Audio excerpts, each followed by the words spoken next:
In the East backcourt, D-Wade. 8th straight All-Star appearance and his 7th straight start. He's averaging 20 points a game, which is his lowest since his rookie year in 2003-2004. He's played in 13 of the Heat's 22 games with various injuries. He was the MVP of the All-Star game in 2010. Rondo was 3rd, Ray Allen was 4th, Deron Williams was 5th in the balloting. LeBron James, the leading vote-getter among forwards in the Eastern Conference. 8th straight All-Star games, all as a starter. MVP in 2006 and 8. He's averaging 30 points a game, which is number 2, shooting a career-high 55%. And has a league-high 12. It's always humbling and gratifying. I'm blessed. Every time I become an All-Star, I just think about where I come from. And just remember being 12, 13, 14 years old and living where I was living and being an underprivileged kid and just having dreams about being in an All-Star game. I remember watching those games at my house, watching those guys do those spectacular things on All-Star Sunday. And I was like, wow, if I could ever be a part of that, I'd be so humbled and blessed. And, now it's my 8th time starting. I give all the credit to the man above who gave me these God-given abilities. My coaches, my mentors throughout these years, and then the fans, of course. They've made me a starter for 8 years, and I just try to pay them back on how I play the game every night. It's an honor, and you never want to look at it and take it for granted because you don't know how. I know how I felt the first year when I wasn't there, and then the next year when I had to get voted in, I was nervous. You don't know how I feel if you don't get voted back there. So you just want to take it as an honor and thank everybody. Here's an automatic. Chris Bosh of the Miami Heat. They're 19-7. Should have been a starter. 7 straight appearances. He's averaging 19 points a game, which is number 13 in the league. Playing really well this year. 8 rebounds. Oh, I thought they had. Shooting 51%. 4 games of 30 points, and the Heat 4-0 in those. Of course, the defending champ of the all hot shooter event. That's what I'm calling it now. The 3-point shootout. James Jones invited to come back to defend his title, which he grabbed in Los Angeles last year, and rightfully so. But alongside the man we've been campaigning for, you've seen our buttons, Rio for 3. Well, Rio will be shooting for 3, trying to go against his teammate on Saturday night a week from now to get it done in Orlando. The man is top 10 in makes, top 10 in percentage. His shooting percentage from 3 is a career high, and that's why with Ryan Anderson, Joe Johnson, Anthony Morrow, Kevin Love, and the defending champ, James Jones, Rio is in the mix, now marking 6 Heat players to participate in the 3-point shootout. This morning, I had a chance to sit down and talk to the 2 contestants. Tubby. And here we are with the heat wave that will be taking over the 3-point shootout in Orlando in about a week. We'll begin with the champ. You okay with that? Champ, here's the deal.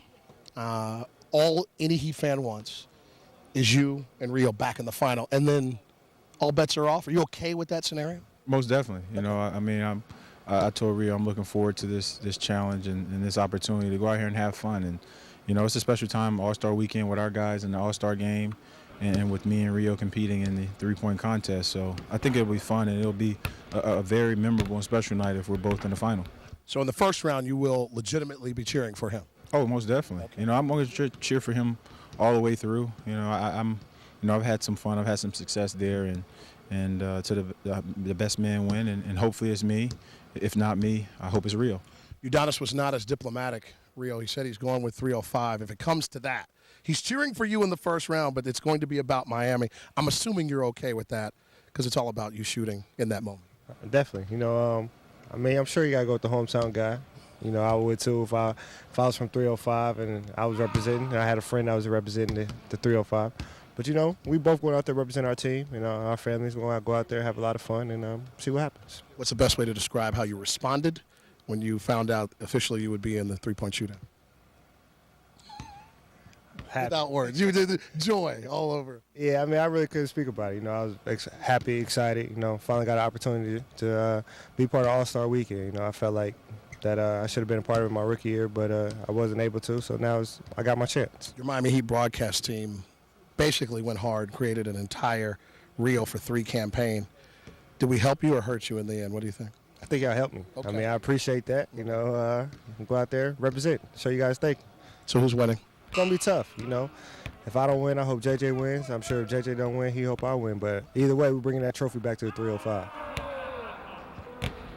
On this Facebook Friday, David Pines on the Heat Facebook page says, hello, Cleveland. Well, hello to the kid from Cleveland State who now has an opportunity to participate in that very building as well. On All-Star Friday night, he will be a part of Team Shaq. The rising star is in effect. It's really nice for him to be named as a replacement to that team and then be selected.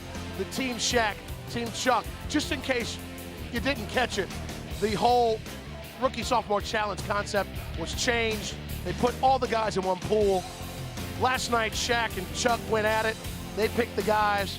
The commissioner, Kenny Smith, added Norris Cole as one of the replacements, and he is on Team Shaq this morning. He talked to us about how he felt about being added to the mix. It was great. I was all smiles. You know, I called my mom, called my parents.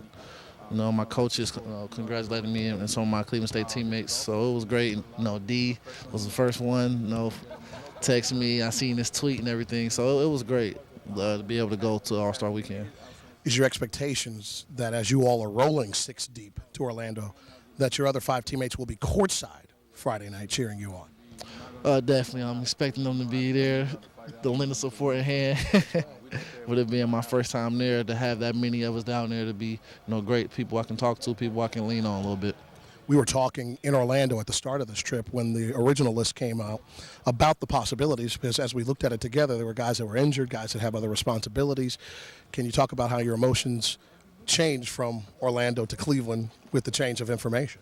Well, I was never bitter that I wasn't on the team. You know, I'm happy, obviously, that I'm getting the chance to go, but, you know, the fact that I wasn't chosen the first time, I wasn't, you know, bitter or anything like that. It just gave me more motivation to work hard, because the ultimate goal is to help us win a championship. You know, going to All-Star Weekend, that's just a plus. As for the game that matters tonight on this floor, what's the best way to describe how you feel coming back to this town as a professional?